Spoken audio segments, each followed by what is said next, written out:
Welcome online classes, Bishop Academy, Senior Secondary School Maharajganj. Today I will be discuss class 11 Physics Chapter 2 Unit and Measurement.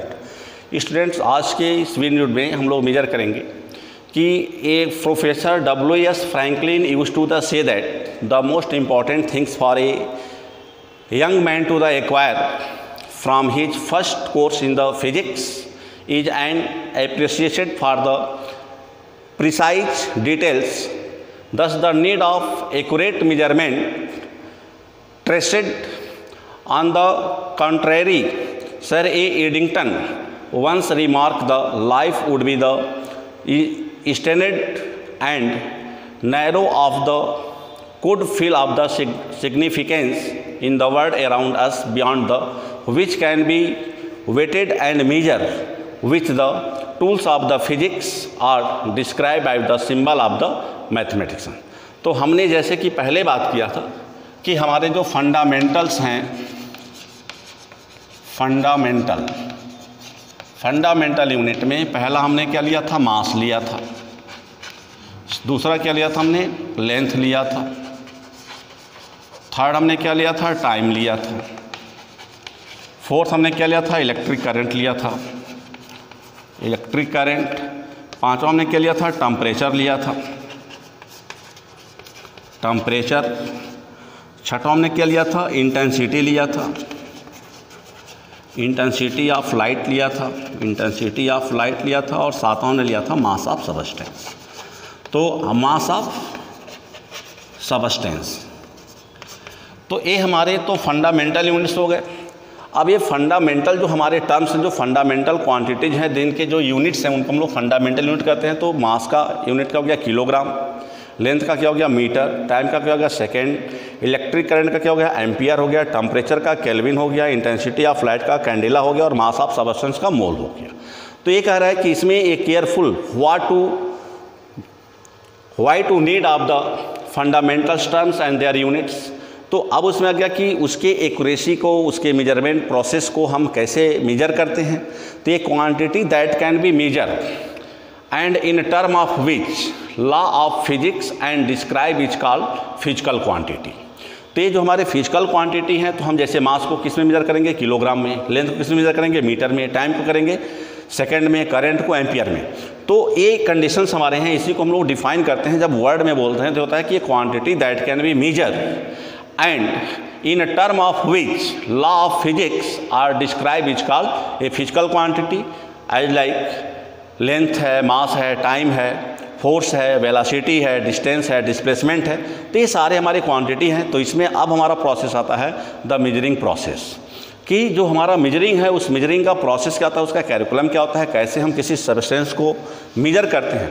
The process of the measurement is the basically a process of the comparison. It's involve the selection of a unit of the measurement and comparing the quantity with the standard units.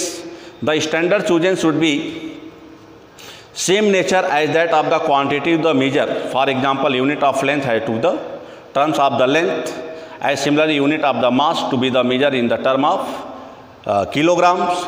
तो as like अब हम term को जब हम major कर रहे हैं तो टर्म को मेजर करके हम किस में रिप्रेजेंट करेंगे, तो जो रिप्रेजेंट करेंगे उसको हम लोग क्या कहेंगे, फंडामेंटल यूनिट बोलेंगे। क्या बोलेंगे, फंडामेंटल यूनिट। तो फंडामेंटल टर्म को जिस हम यूनिट में मेजर करेंगे they are the known as the fundamental unit. और फंडामेंटल यूनिट को हम कैसे डिफाइन करेंगे, तो an arbitrary chosen standard of the measurement of a quantity which is accepted internationally is called units. तो अब ये कह रहा है कि किसी भी हम फंडामेंटल टर्म्स को जब हम मेजर करते हैं तो जिस मेजरमेंट को जिस सिस्टम में इंटरनेशनल कम्युनिटी उसको अडॉप्ट करता है उस टर्म को हम कहते हैं यूनिट बोलते हैं। तो अब यूनिट के कॉन्सेप्ट पे आते हैं। तो यूनिट के कॉन्सेप्ट आता है तो कॉन्सेप्ट ऑफ लेंथ। पहले हम फिर कॉन्सेप्ट ऑफ लेंथ पे आते हैं कि व्हाट इज द लेंथ का कॉन्सेप्ट क्या है, टाइम का कॉन्सेप्ट क्या है, मास का क्या कॉन्सेप्ट है। तो अगर हम बात करते हैं कॉन्सेप्ट ऑफ लेंथ की बात करते हैं, कॉन्सेप्ट ऑफ लेंथ, तो कॉन्सेप्ट ऑफ लेंथ का मीनिंग होता है कि the length of an object may be defined as a distance of the separated between. जैसे मान लो a object is lies at the point A and it be move, और ये move करते हुए कहाँ पर आ गया, पॉइंट बी पर आ गया।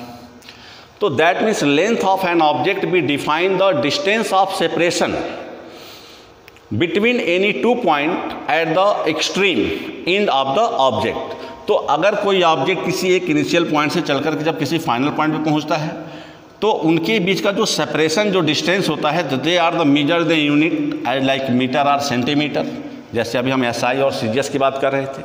तो एक हमारा कॉन्सेप्ट अब क्या हो गया, लेंथ हो गया, कि जिसमें हम किसी ऑब्जेक्ट को क्या करते हैं, separation between any two points from end to end की जब हम बात करते हैं तो they are the known as the concept of the length.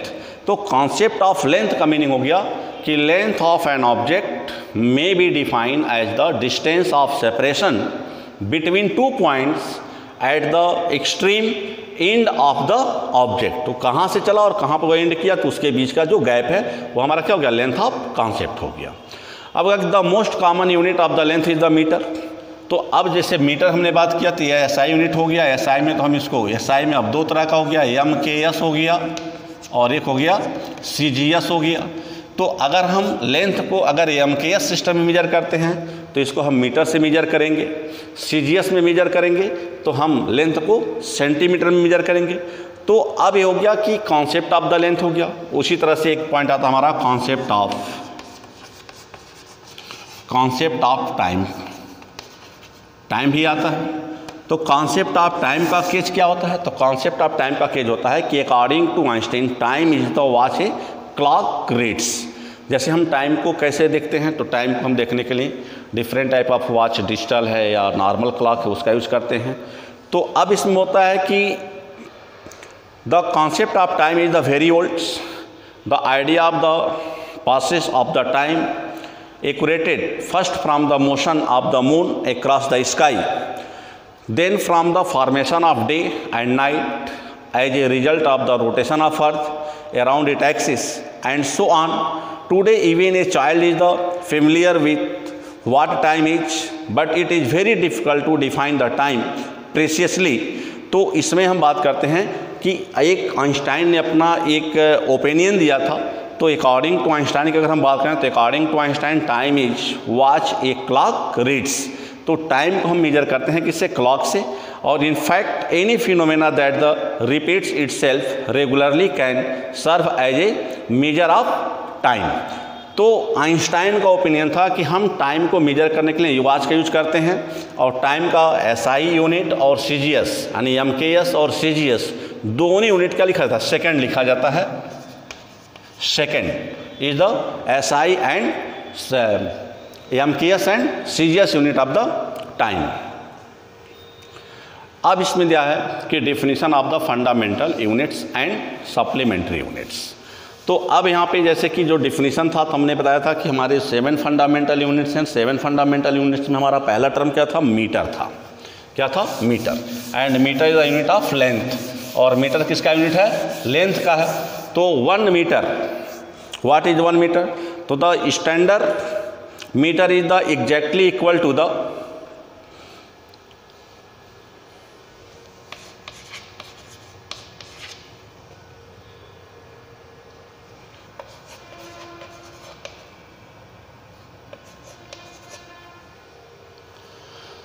तो 1 मीटर का जो कॉन्सेप्ट होता है तो वह 1 मीटर इज़ द स्टैंडर्ड। जैसा हमने एक डिफिनेशन हमने पहले बताया था जिसमें हमने मैकेनिक्स की बेसिक यूनिट में बात किया था, तो वहाँ पे 1/29 करोड़ की बात किया था। लेकिन अब यहाँ पे अगर हम स्टैंडर्ड यूनिट की बात करते हैं तो जो मॉडर्न डिफिनेशन होता है उसमें होता है कि standard unit is the exact equal to the 16,50,763.73 wavelength is in vacuum of the medium from the krypton isotopes of the mass 86। तो एक क्रिप्टॉन एक एलिमेंट्स है, इसके आइसोटोप्स, तो इसका वेवलेंथ जो होता है अगर वह 16,50,763.73 एंगस्ट्रॉम का वेवलेंथ जितने डिस्टेंस में कवर करता है, यानी यह wavelength are covered the a distance of the krypton 86, this distance is the known as 1 metre. तो this wavelength of isotopes of the krypton is the cover on which length this length is known as 1 metre. तो यह एक modern definition 1 metre का होता है कि 1 metre be defined as the isotopes of krypton 86, their wavelength is equal to 16,50,763.73 angstrom. तो अगर इतने एंगस्ट्रॉम वेवलेंथ का अगर आइसोटोप्स क्रिप्टॉन 86 अगर जनरेट करता है तो इस वेवलेंथ को कवर करने के लिए जो रिक्वायरमेंट डिस्टेंस होता है this distance is known as 1 metre. इसके अलावा तो 1 metre is the length of the path travel by the light in the vacuum. वो हमने पहले भी बताया था कि 1/299,792,458 ऑफ ए सेकेंड, 1 सेकेंड का वो हिस्सा जिसमें सनलाइट जो डिस्टेंस ट्रैवल करता है उस डिस्टेंस को हम लोग क्या कहते हैं 1 मीटर कहते हैं। दूसरा हमारा टर्म आता है इसमें 1 किलोग्राम। 1 किलोग्राम तो 1 किलोग्राम जैसे डिफिनेशन हमने बताया था कि मैकेनिक्स में जो बेसिक यूनिट हैं उसमें लेंथ, मास और सेकेंड का डिफरेंस। तो 1 kilogram is the defined as the mass of international prototypes of the kilograms standard block of a platinum iridium alloy 3.9 centimeter in height and in diameter pre-reserved in the International Bureau of the Weight and Measurement at Survey near Paris। तो अब ये कह रहा है कि एक platinum इरेडियम का एक मेटल है जो ब्लॉक है, वह एलॉय जो 3.9 सेंटीमीटर हाई है और उतना ही उसका क्या है डायमीटर भी है। तो that means the mass of this block of platinum iridium are the known as 1 metre. तो उसको हम लोग 1 किलोग्राम। तो mass of this block of platinum iridium alloy they have the 3.9 centimetre in height and in diameter, height and in diameter. तो this mass of block is the known as 1 kilogram. अब इसके बाद आता है कि 1 second. तो 1 second का concept हमने बताया था कि 1 कॉन्सेप्ट जो होता है कि 1 second is the duration of 9 अरब 19 crore 26,31,770 period of radiation corresponding to unperturbables transition between the two hyperfine level of the ground state of the cesium 133 atoms। तो उसमें एक सीजियम एटॉमिक क्लॉक है। तो सीजियम 1 का जो क्लॉक है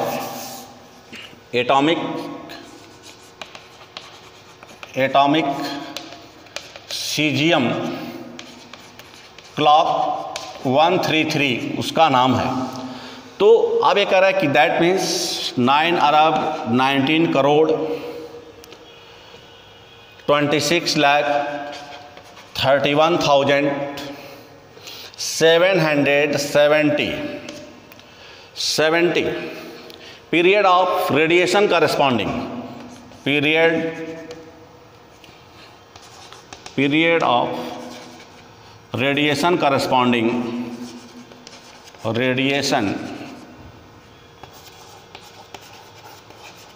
करस्पॉन्डिंग तो अब कह रहा है कि जो एटॉमिक सीजियम क्लॉक 133 है दे have the number of vibration during a time. यानी इतना वाइब्रेशन करने में उस सीजियम क्लॉक को जितना समय लगता है this time interval of the numbers of vibration complete by the caesium clock 133 is the known as 1 second. यानी यह वह numbers of vibration of caesium clock है।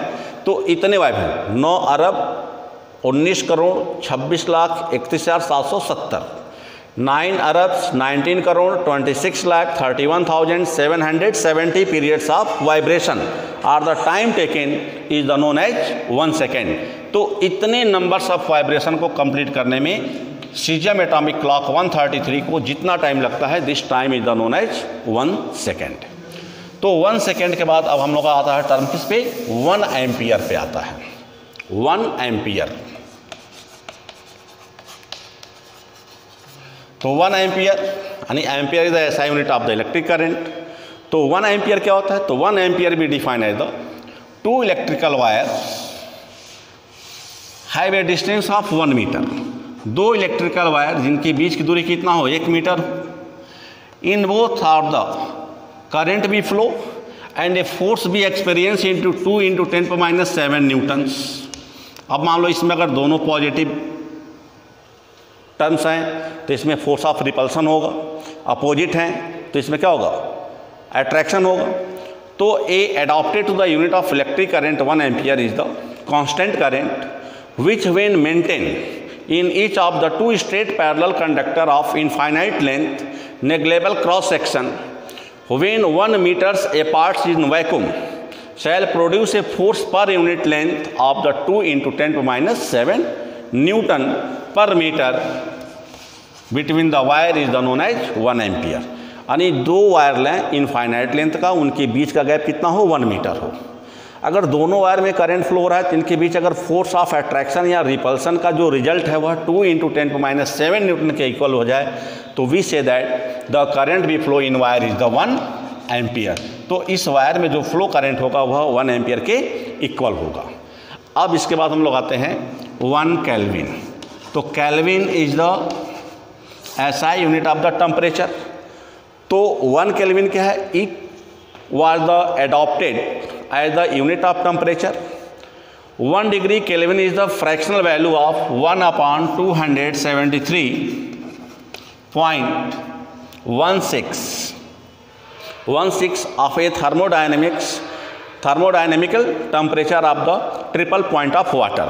तो अगर किसी थर्मोडायनेमिकल टेम्परेचर में हम वाटर के जब ट्रिपल फेज में यानी वाटर जो ट्रिपल पॉइंट का होता है तो उसके फ्रैक्शनल पार्ट यानी 1/273.16 part of the thermodynamics scale is the defined 1 kelvin. तो यह रिजल्ट हमारा 1 केल्विन के इक्वल होता है। अब इसके बाद है कैंडेला। तो कैंडेला मैंने बताया था कि candela is the SI unit of intensity of the light. तो कैंडेला पे आ जाते हैं। तो 1 कैंडेला 1 कैंडेला को हम कैसे डिफाइन करते हैं, तो 1 कैंडेला भी define 1 candela is the luminous intensity the given directly of a source that emit monochromatic radiation of the frequency 5.4 into 10⁻14 hertz and that a radiant intensity of the 1/683 wavelength in the direction।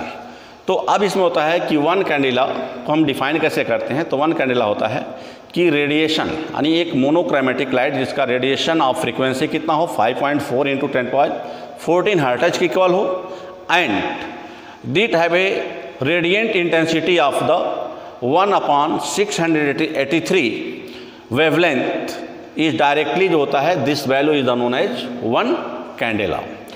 तो ये हो गया 1 candela. अब इसमें हम इसको एक normal view से कर सकते हैं कि the sunlight are the emit and resources on the surface of the earth which wavelength of the frequency is the 5.4 × 10⁻14 hertz and they are the radiant is the directly 1/683 times is the known as 1 candela. अब इसके बाद last हमारा जो term आता है standard unit में वो आता है मोल का। तो मोल को हमने बताया था कि this the unit of mass of substance. तो 1 मोल भी डिफाइन। तो 1 मोल को हम कैसे डिफाइन करते हैं, तो 1 मोल का कॉन्सेप्ट जो है इसका मैक्सिमम यूज केमिस्ट्री में होता है। 1 मोल भी define as the Avogadro numbers के नाम से भी इसको जाना जाता है। तो it was the adopted as the unit of the quantity of the matter. 1 mole is the amount of the substance that contains a many elements either as there are atoms each 0.012 kilogram of the part of carbon 12। तो अब ये कह रहा है कि 0.012 kilogram of carbon तो carbon 12 के 0.012 ग्राम substance को हम लोग 1 मोल मानते हैं, और इतने ग्राम ऑफ कार्बन 12 में नंबर्स ऑफ मॉलिक्यूल्स जो होते हैं 6.22 इंटू 10⁻23 इतने एटम्स उसमें प्रेजेंट होते हैं। तो हम यही बोल सकते हैं कि that means the numbers of atom molecules present in a substance 6.022 into 10⁻23 atoms is known as 1 mole. और इसी नंबर को हम लोग क्या बोलते हैं, अवोगाद्रो नंबर्स बोलते हैं। तो दो टर्म्स आ गया कि 1 mole are the substance in which the carbon 12 they are the belonging to 0.012 kilogram of substance, यानी कार्बन 12 का अगर 0.012 किलोग्राम सबस्टेंस है तो it be known as the 1 mole, are the 6.022 into 10⁻23 atoms are molecules are present in the substance is known as 1 mole. तो 1 मोल के लिए हम carbon 12 पर बात करेंगे तो यह नंबर शो करेंगे क्या, 0.012 kilogram of carbon 12 be known as the 1 mole, are the numbers of atom are molecules in a substance present 6.022 into 10⁻23 atoms is known as 1 mole. तो ये हमारे अभी हो गए क्या, फंडामेंटल्स यूनिट। अब इसके बाद हम लोग टर्म्स आते हैं सप्लीमेंट्री यूनिट पर। तो सप्लीमेंट्री यूनिट्स में क्या है, सप्लीमेंट्री यूनिट्स में हम लोग 2 यूनिट की बात करेंगे, रेडियन, एंगल और दूसरा है सॉलिड एंगल, सॉलिड एंगल। तो angle are the measure in radian और solid angle measure in steradian. तो this 2 units are the known as the supplementary units. तो इसको हम लोग सप्लीमेंट्री यूनिट्स कहते हैं। They are the discuss in the next video. Thank you. देखिए